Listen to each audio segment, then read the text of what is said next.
நான் ஒரு ஆர்டினரி பர்சனாக வாழ்வதற்காக தேவன் என்னை இங்க படைக்கல.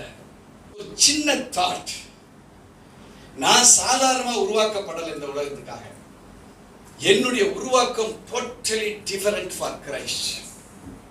உலகத்தில் உள்ளவன் என்னை பார்த்து ஆச்சரியப்படுவான். என் கனெக்ஷன்ஸ் எல்லாம் பகிரங்கமான ஸ்பிரிச்சுவல் பர்சன்ஸோட இருக்குது.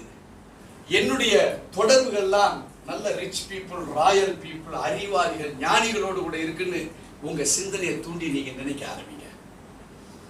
ஆட்டோமேட்டிக்கா வேண்டாத மொக்கையெல்லாம் க்ளோஸ் ஆயிடும். உங்களை டிஸ்டர்ப் பண்றவன் இருக்க மாட்டான், உங்களை கஷ்டப்படுத்துறவன் இருக்க மாட்டான். ஆட்டோமேட்டிக்கா தேவன் நன்மை செய்கிறவராய் சுற்றி திரிந்தாரே, அந்த ஆவியானவருடைய அபிஷேகம் உங்க மேல இறங்க ஆரம்பிக்கும். உங்க லைஃப் ஒரு சேஞ்சுக்குள்ள போகும்.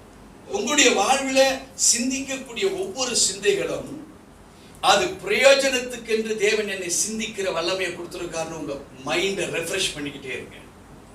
நஷ்டங்கள் இருக்கலாம், கஷ்டங்கள் இருக்கலாம், பாரங்கள் இருக்கலாம். For every action there is equal and opposite reaction என்று நியூட்டன்ஸ் third law சொல்லுகிறது.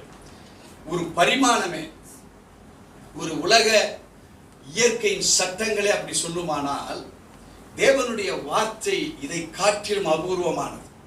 அது வெறுமனே திரும்பாது என்று வேதம் நமக்கு அது வலியுறுத்தி சொல்லுகிறது.